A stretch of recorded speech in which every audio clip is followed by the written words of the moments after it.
Hello students, I'm Mukesh Pandey. Today I am going to teach you the use of might have.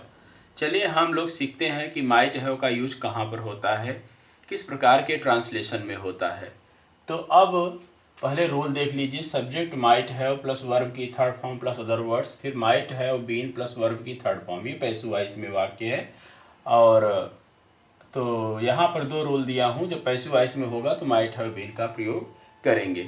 जैसे कि अतीत में किसी कार्य की होने की संभावना रही हो और जो वर्तमान में न हुआ हो, तो ऐसी जगहों पर हम माइट हैव बीन का और माइट हैव का प्रयोग करते हैं। तो चलिए ट्रांसलेशन से सीखते हैं। वह पहुंचा होता, इसमें होता शब्द ऐसे आएगा, मतलब वह पहुंचा नहीं, वह पहुंचा होता। तो पहुंचा होता तो वह की इंग्लिश ही लिखेंगे और माइट हैव लिखेंगे, इसका रूल होगा। और फिर पहुंचने की इंग्लिश रीच, वर्ब की थर्ड फॉर्म। तुम ट्रेन पकड़े होते तो यू माइट हैव कॉट, मतलब तुम की इंग्लिश यू, और पकड़े होते की इंग्लिश माइट हैव तो लगेगा ही, कॉट, और द ट्रेन मीन्स ट्रेन। तो हम कह सकते हैं कि एक्टिव वॉइस में जो है हम माइट हैव का प्रयोग करेंगे और पैसिव वॉइस में माइट हैव बीन का। मैं तुमसे मिला होता तो I might have met you, और वह पढ़ाई गई होती, तो ये वाक्य आपका पैसिव वॉइस का हो गया। जब पैसिव वॉइस का हो गया है तो हम माइट हैव बीन का प्रयोग करेंगे। जैसे कि वह पढ़ाई गई होती, तो मतलब किसी के द्वारा पढ़ाई गई होती, इसी को तो पैसिव वॉइस कहते हैं।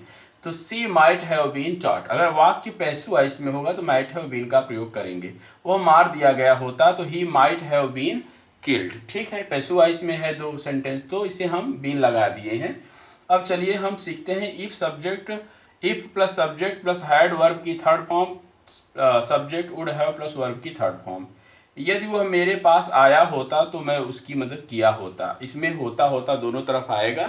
तो हम इस प्रकार के रूल से इस प्रकार के ट्रांसलेशन को करेंगे। देखिए, यदि की इंग्लिश इफ, वह की इंग्लिश ही, और had come to me, had come to me. अब फिर दूसरा सेंटेंस होगा मैं, अब यहाँ पर तो इंग्लिश नहीं लिखेंगे, कॉमा लिखेंगे। तो लिखेंगे क्या, आई वुड हैव, मदद करने की इंग्लिश हेल्प्ड हिम, उसकी इंग्लिश हिम। तो if he had come to me I would have helped him. यदि वह दिल्ली गई होती तो वह लाल किला देखी होती। If she had gone to Delhi she would have seen the red fort. यदि वह लखनऊ गया होता तो चिड़ियाघर देखा होता। If he had gone to Lucknow he would have seen the zoo. यदि वह पढ़ा होता तो पास हो गया होता। If he had read he would have passed. तो इस प्रकार के जितने भी सेंटेंसेस होंगे इसी रूल से बनेंगे। चलिए, इसी के साथ मैं आपको एक और बताता हूं जो कि एक्स्ट्रा इन्फॉर्मेशन है आपके लिए, इसी वीडियो में मैं बता दे रहा हूं।